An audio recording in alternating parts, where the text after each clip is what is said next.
may be a portal back in time.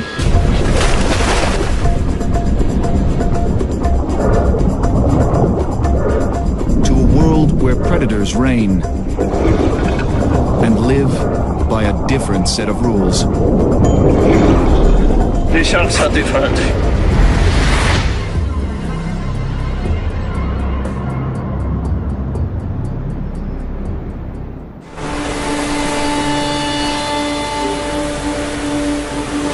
It's been days at sea,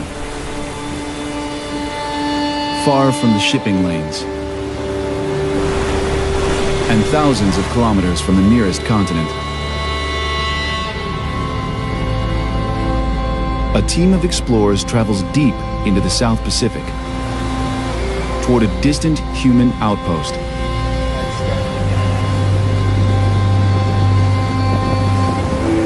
Then, a tiny island appears in the mist.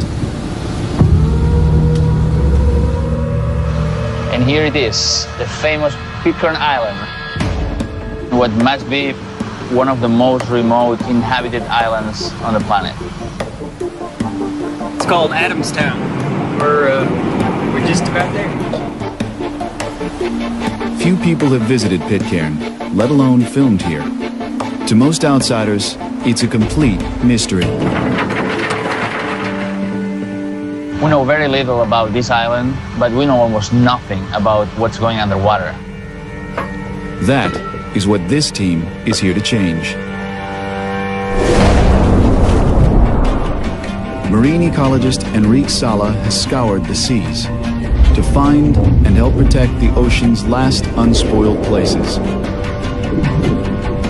I want to show to the world what the ocean was like hundreds of years ago and why we have to preserve them. Pitcairn's waters could be hiding a lost piece of the ocean's past. To find out, Enrique has built an all-star team of scientists. This will be a good home for the next month. 7 seasoned explorers and 1 young adventurer on his very first mission at sea. Former nerd. You evolved. You look like a former nerd. Leading the ground expedition is National Geographic explorer Mike Fay. And we're already checking out the bow for camping. You've been traveling across flat ground for the last 9 months. Mike has trekked through the world's wildest places. As far as the eye can see, there are no humans. To see what life is like without us. Now, Enrique's team has joined forces with the Pew Environment Group. If they can crack the code of this unexplored world and even protect it, they may unlock secrets that can help marine life everywhere.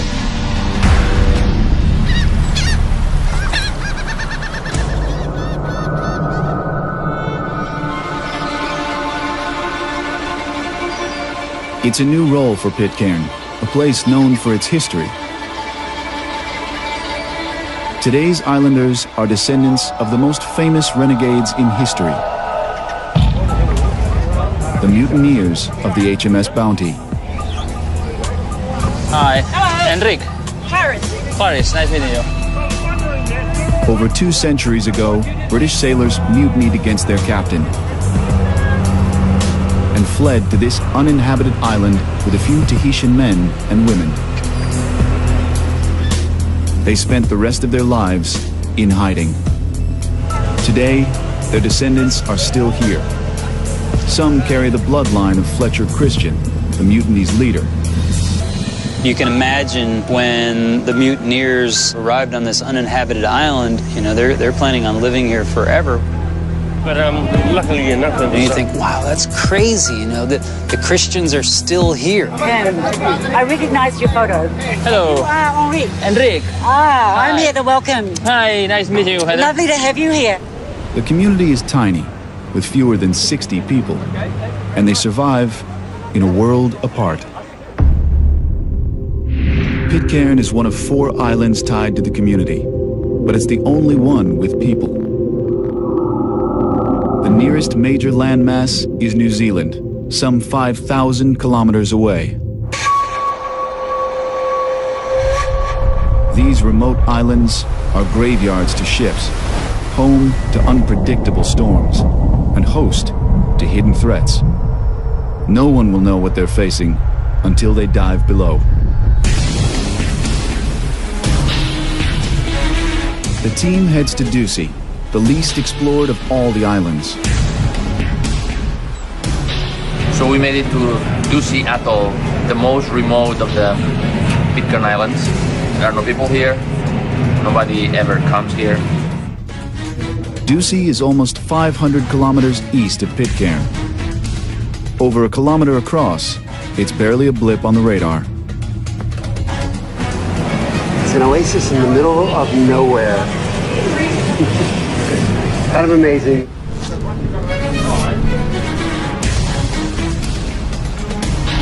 This is one of the least studied reefs in the Pacific. This is going to be a first to measure the abundance and the biomass of the fish. The world below is a total mystery. Few humans have ever seen what this team is about to.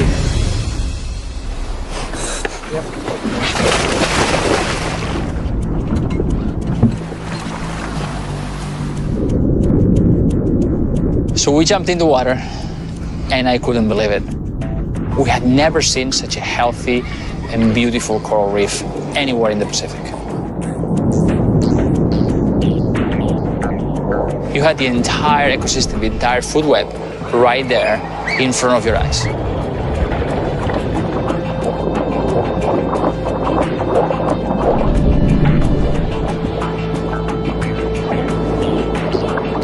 We saw blackjacks, surgeonfish, large groupers of different species, snappers, more eels.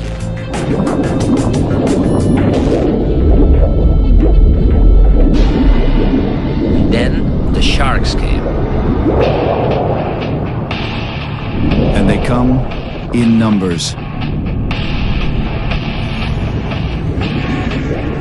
Running wild over the reef.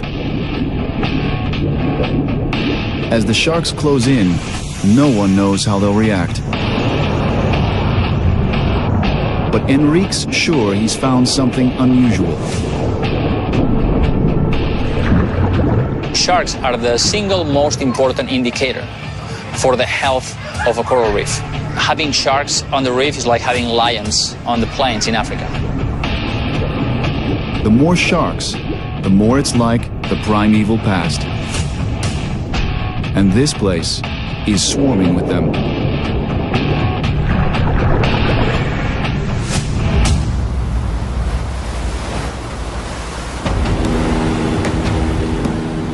Topside, Mike Fay and his crew wonder what waits on land. Straight ahead of here, you can see there's a rip coming out. Ducie is the outer island where hardly any Pitcairners go. Most people haven't really been there, and so I want to walk the entire atoll just to get kind of a notion of, what are we dealing with here? You'll have some high-tech help. Alan Turchik, the young rookie, has brought some new gear. A mini drone to photograph Ducie from the air. So we're trying to get some high altitude pictures using the helicopter for Mike so he can kind of see what the island looks like. It's going to be important to get some shots above so Mike can kind of see how he can make his way through the island.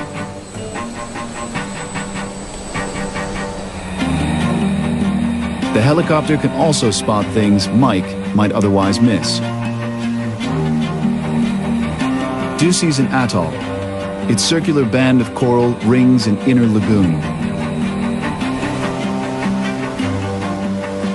But this aerial scout could reveal more about the island. Better landing. I'm excited about this little remote helicopter because I'm thinking, wow, this thing is unbelievable. I mean, it's like this little space machine, God, we can fly this thing over these islands and you can basically do recce's with it. Is there anything special that you want, Mike? Any pictures? That point over there, That seems to be like one of the main breeding areas for the petrels. Okay. And so this thing just goes bzzz.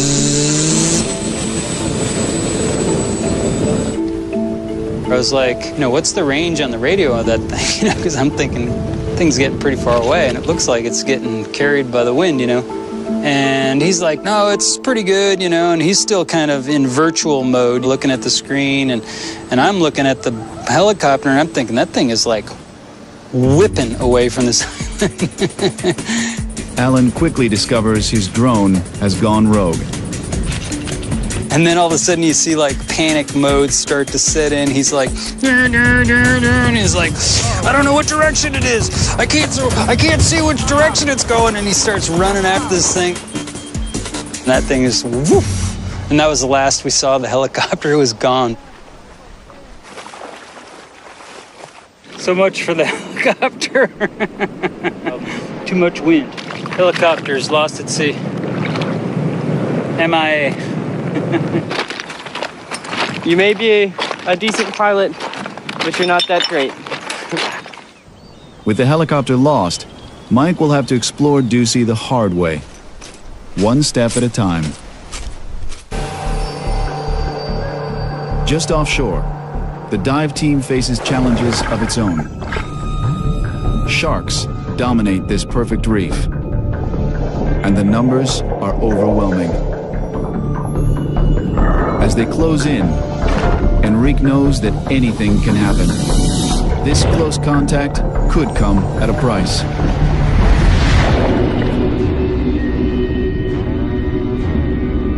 Ducie's sharks are not shy, and they're lightning fast.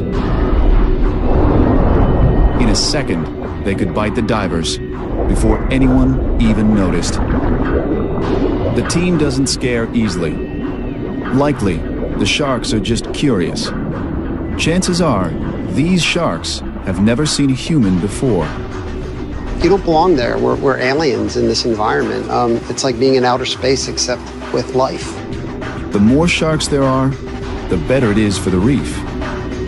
We used to believe that on a coral reef, the biomass of small fish outweighs that of large predators like sharks.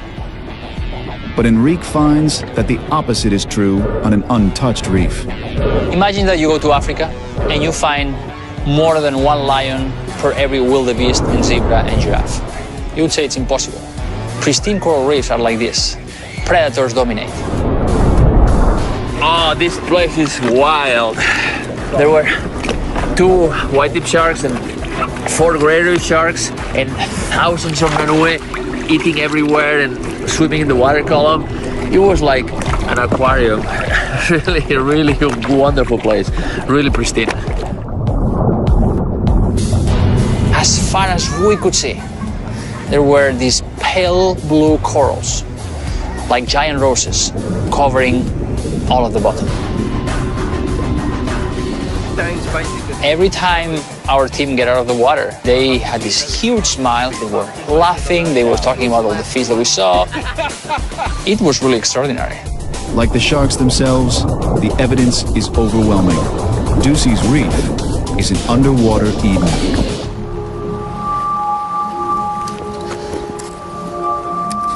Back on land, the island is a whole other world.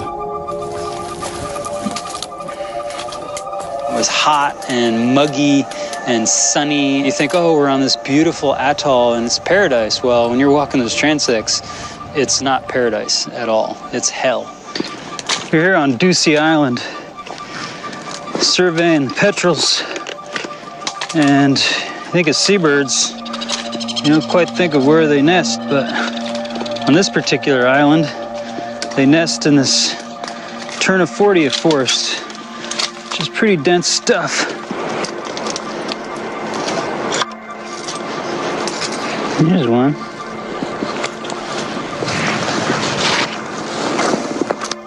Little Murphy. Hey guy, what you doing?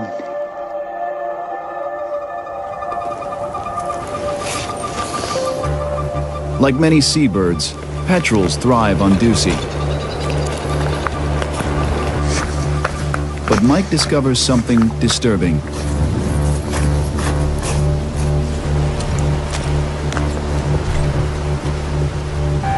Dead birds lie scattered on the beach.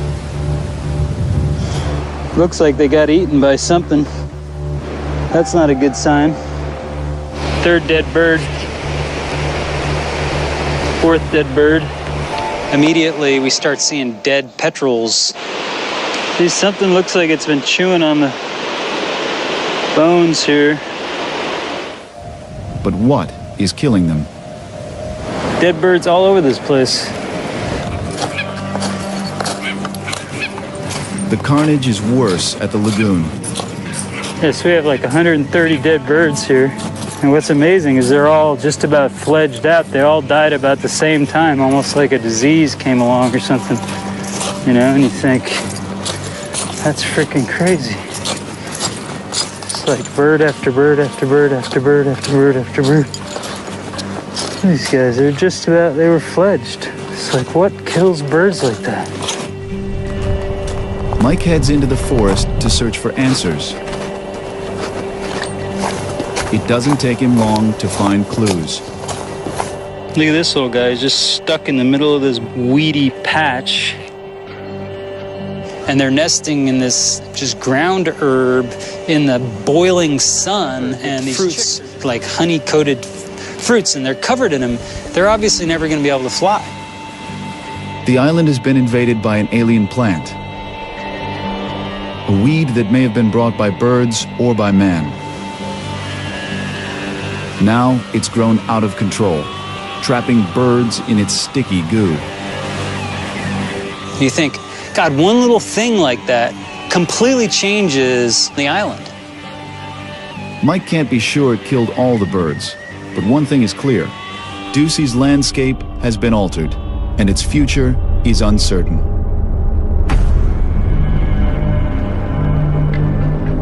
After exploring the reef, Enrique knows there's no time to waste. Ducey's waters are untainted, but for how long?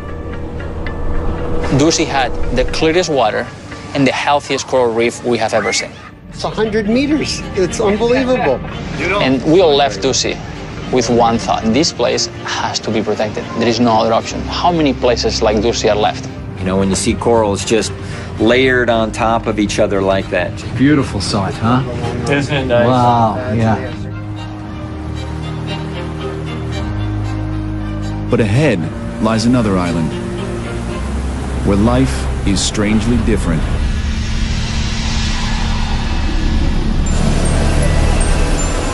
And we are arriving to Henderson Island, which is a raised atoll, and now it's covered by impenetrable forest. Henderson is about 200 kilometers from Pitcairn, and at 7 kilometers across, the largest of the 4 islands. Like Ducey, it's now uninhabited, but people have spent time here before. Replay. Enrique wants to see if they've left a mark. We're going to do our first dive now at Henderson Island, and the reef looks really gorgeous. We can see from the boats, and the water is so clear.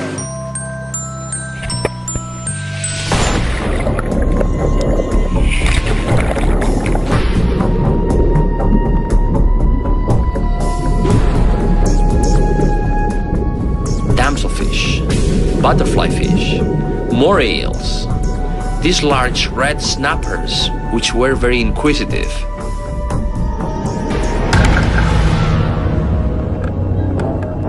And probably the most exciting thing at Henderson was the sharks. Like at Ducey, sharks swarm Henderson's reef.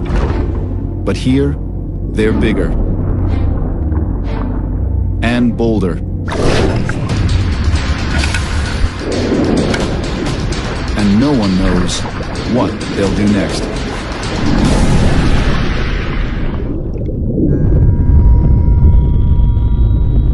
The sharks move in toward Enrique and the team. The sharks were very curious, and they came to check us out very closely. Almost too curious. They're clearly bolder than the sharks at Ducey. Enrique soon realizes why. We were diving with this diving gear that doesn't produce any bubbles, so we were very silent. Soon the team is surrounded by sharks. they come, wow, really close to us to check us out. It was a really exciting dive.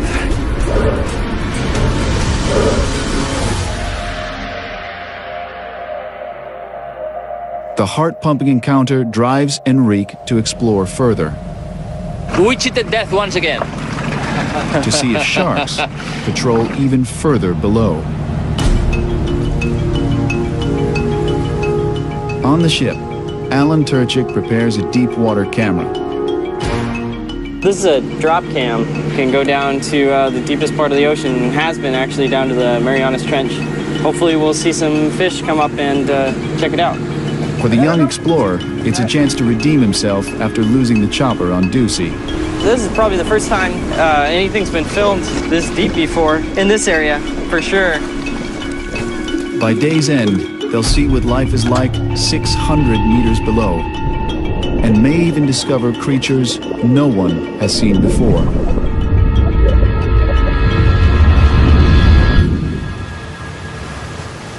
Mike Fay is anxious to hit the beach. For a terrestrial explorer, Henderson is a treasure island. Henderson, from a land-based perspective, is certainly one of the most amazing places in the entire Pacific Ocean. So you've got this huge coral plateau that's 100 feet above sea level that's covered with this vegetation. There are still many species of plants to be discovered on this island. For me, this place is going to be awesome. I know it is, you know.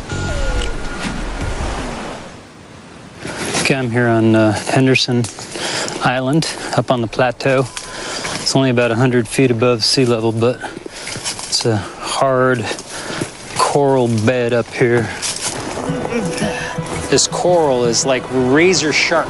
This place is like walking through a mountain of broken glass. Then you are dealing with this very dense vegetation. It's practically primeval, a living example of an ancient world. UNESCO designated Henderson a World Heritage Site because of its rare native birds, like crakes and fruit doves. But now they're at risk, threatened by an invasive predator. The Polynesian rat was brought by Polynesians to almost every island in the Pacific. And one of the things they eat is young birds, and they're extremely voracious. And we've had a de-ratification on Henderson just months previous to our arrival. A team of exterminators spread rat poison across the island. Mike's big question is if it worked. Their objective was to get rid of 100% of the rats on this island and not kill all the endemic crakes. Our objective here is to see if the crakes are still around and see if we see no rats. And then all of a sudden you see this little black thing like flash. And I got a crake. We got the crake. The crake is right in front of me here. I'm gonna pan over to the crake. That's what we were looking for. It's a little creaky. So it looks like a chicken. It's kind of acting like a chicken, but it's this little flightless bird in the middle of the Pacific Ocean, and you're looking at it. Hey, little creaky. How did he get there? And he's flightless, and he's in the middle of the ocean, you know? Crazy little bird. Those crakes are about the coolest little animals I've ever seen. Like little gnomes in the forest. A mix between a gnome and a chicken. Mike Fay's seen something move in the thick brush. I see a rat. I absolutely see a rat. I see a rat. You think rat. But all you've seen is this fleeting movement in this dense bush. I'm gonna take a picture of it. So I walk up really fast and I lower my eyes, and then this rat is just sitting there on this branch. And it's like, it's a rat, it's a rat, it's a rat, it's in my brain, it's a rat, it's a rat, it's a rat, it's a rat. And then I try to take some pictures. But of course, it's like the Yeti thing, you know, UFOs, they're all blurry. In the video, you can kind of see the rat, but it's not clear, you know, it's blurry. But you can see the form of the rat clearly. And this is a huge deal. You know, if there is a rat on this island, the probability of me seeing the only rat on this gigantic island is basically 0 when you round it out. Rats are definitely a bummer. No doubt about it, after all that time and effort to get rid of the rats. That means that entire dynamic between the crakes or the rails and everything else on that island that is impacted by rats, you've kind of reset the clock. It's troubling news. Though humans left Henderson long ago, their footprint remains. So far, only the reefs seem untouched.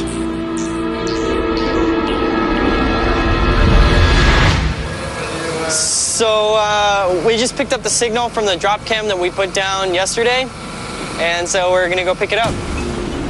Alan Turchik retrieves the drop cam from 600 meters below.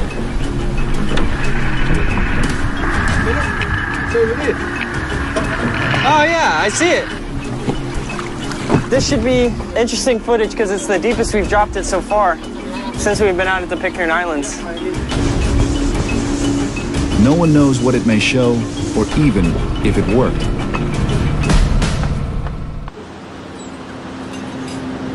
Cool. All right, so I've been kind of scouring the drop cam footage every day, trying to look for some cool stuff. Strange creatures appear. And this is the first drop that I did at Henderson. That's a big animal.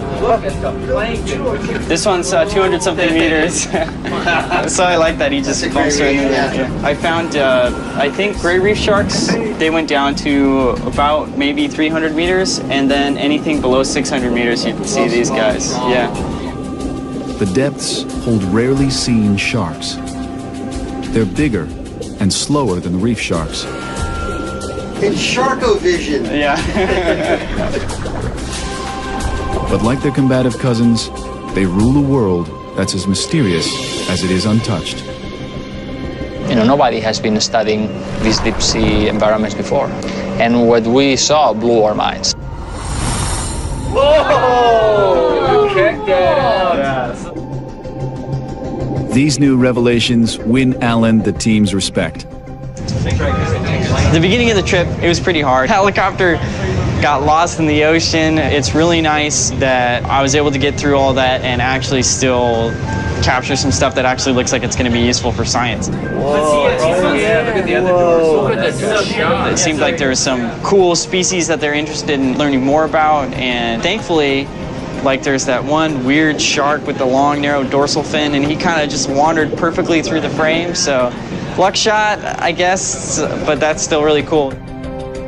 In all, the scientists discovered 8 entirely new species of fish. Right. Like Ducey, Henderson's marine world is untainted. Back on the island, Mike Fay can't say the same.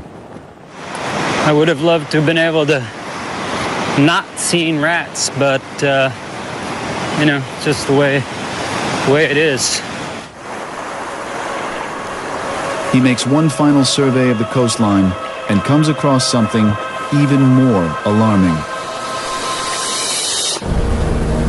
Thousands of kilometers at sea, Mike Fay stumbles on a shocking scene. Here, on a speck in the middle of the Pacific, garbage. This is the east beach of Henderson Island here.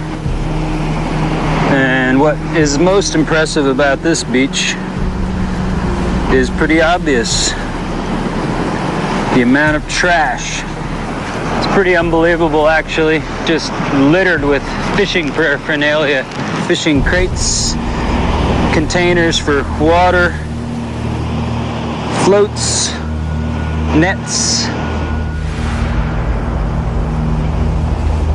Everything you can imagine connected with the fishing industry. You think, you know, this is one of the most isolated islands in the entire world, really. Certainly in the Pacific, uninhabited, out in the middle of nowhere, hundreds and hundreds of miles from the nearest human habitation, and it's just covered in trash. Though the island's far from human settlements, it may not be far from fishing.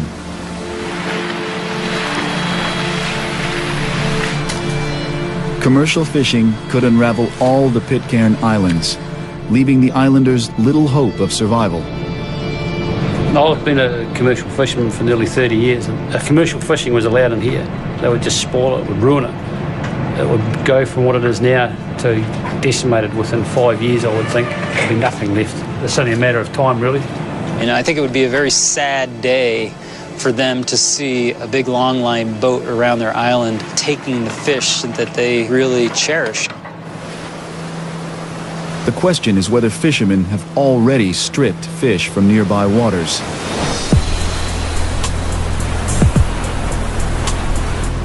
The team rushes back to Pitcairn to find out.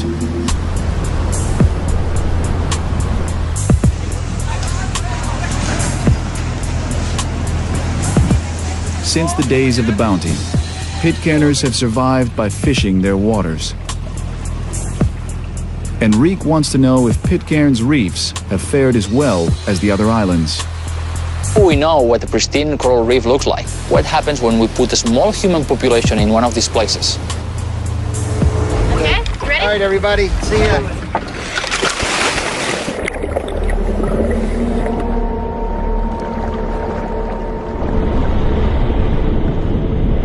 Underwater, something's different.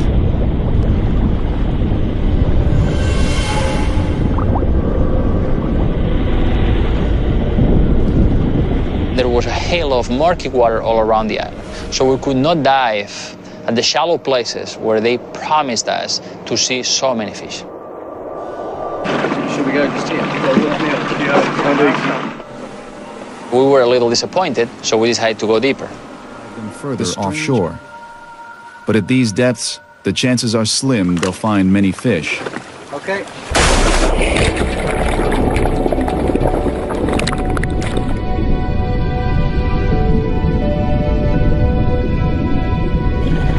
From the first plunge, however, they discover something unexpected.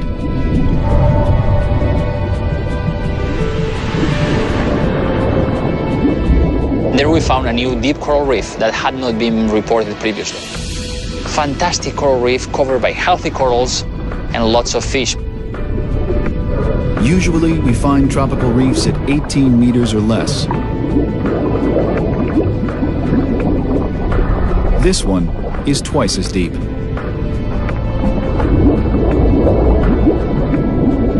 We have corals deeper than what we would expect, probably because the water is so clear, more than 60 meters visibility. Life is thriving in the crystal clear depths. The scientists survey the fish and are shocked by what they find. There are no sharks. Something here is wrong. We didn't see any sharks. We saw some medium-sized groupers. The place doesn't seem pristine. It seems in good shape, but definitely not pristine. Something here has taken the sharks, and no one is sure what it is.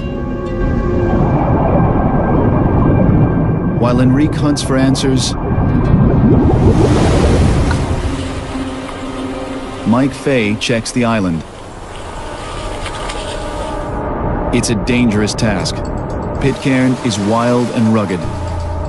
Climbing is treacherous. Incredibly steep slopes, and the soils are extremely slick, and it's freaking dangerous, really dangerous, and it's scary. In places, it's a sheer and deadly drop. I don't want to fall off the mountain here. That's my main worry. Because if you go down here, you go down. You go down all the way. But Mike presses on. That is insane. Big old slide, whole freaking valley came down here. An enormous landslide has destroyed this hilltop. You know, the fact that you've lost an entire hillside on a very small island, it's like you don't want huge chunks of your island falling into the sea. The discovery drives Mike further. The wild island is showing significant wear and tear.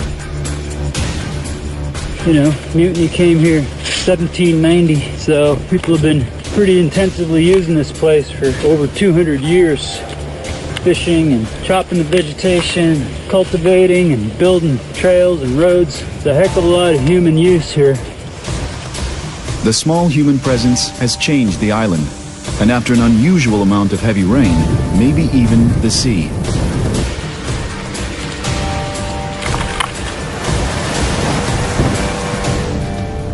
And you see this gigantic plume of soil in the ocean, emanating from what is this gigantic slide on the south side of the island.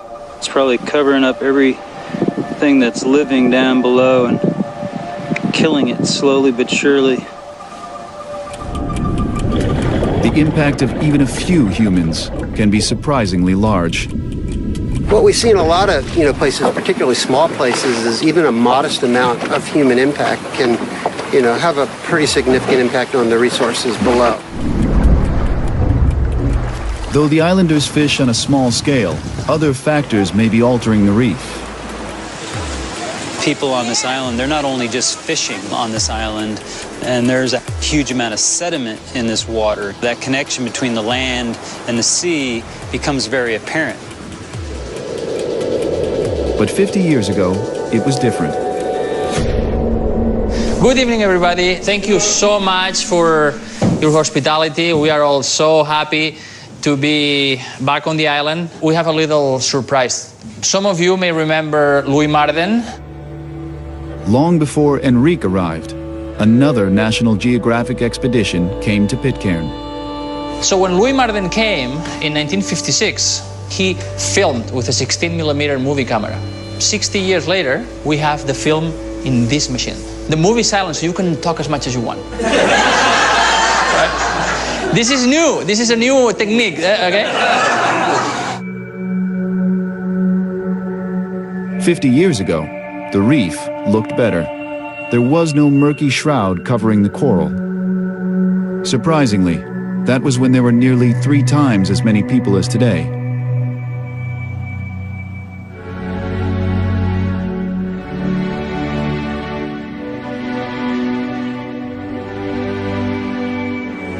It was so exciting to see that footage. I was 14 when Louis Marden was here. To see, all the people, because the population was so much bigger.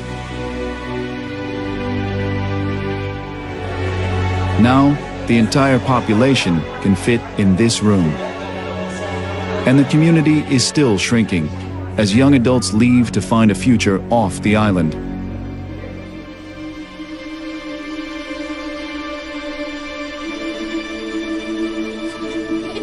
Their future is at risk, and they need a solution fast.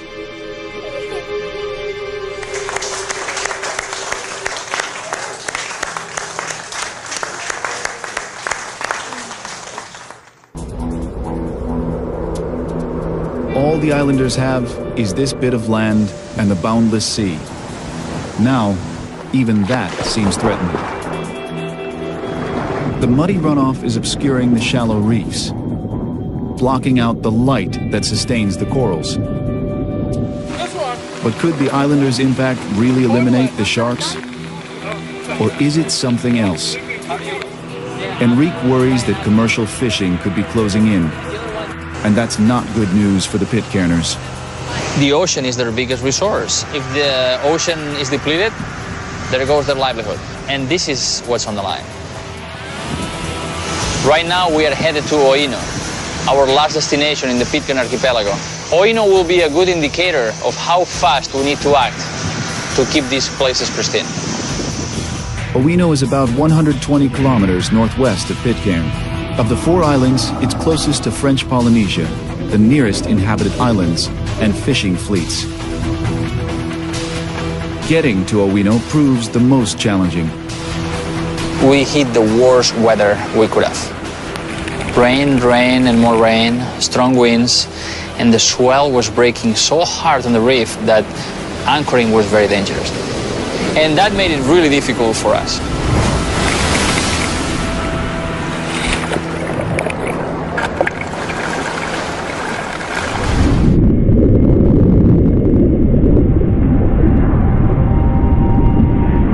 Below, conditions are no less troubling.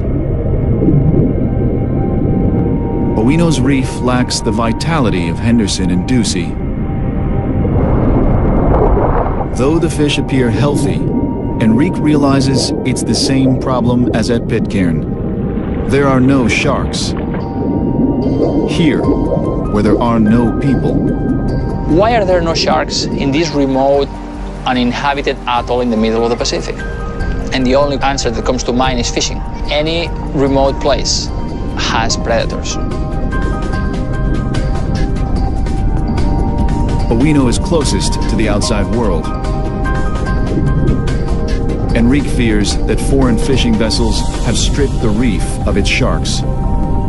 If there is fishing at Owino, what's next? Are these foreign fleets going to start City, which is a totally pristine place? To the team and many islanders, the solution is clear. Create a marine reserve, protecting the entire Pitcairn archipelago. A marine reserve is an area that we set aside without fishing to allow marine life to recover. It may help the Pitcairners as well. Tourism. Not rare stops for island trinkets and bounty lore, but ecotourism built on a protected marine reserve. We're talking about global recognition for a unique marine environment, a completely new set of economic alternatives, including ecotourism, that would bring new life to the island. And if the Pitcairners agree, it would be the largest in the world. Enrique and Heather Bradner of the Pew Environment Group discussed the idea with the islanders. To the members that were in exploring this concept of a large marine reserve here together. I'm certainly in favour of the reserve because I think that, you know, what have we really got to lose is not being. Maybe having a marine reserve and building a tourism industry is one way that we can create a future. I think this marine protected area, it makes perfect sense to them when they think about it. They're extremely proud of where they live. Okay, we got a new waypoint. Here we go. Closer people are connected to the land, the more conservation makes sense to them. The plans are in motion. Already a new team is mobilizing to investigate Mike Fay's rat sighting on Henderson. It's the first of many steps toward protecting all the Pitcairn Islands and preserving their timeless waters. A marine reserve could completely change the image that people have about the Pitcairn archipelago. We could go beyond the bounty and understand that the Pitcairn Islands harbor some of the last healthy environments left in the ocean. And they are so valuable that not knowing about that would be a tragedy.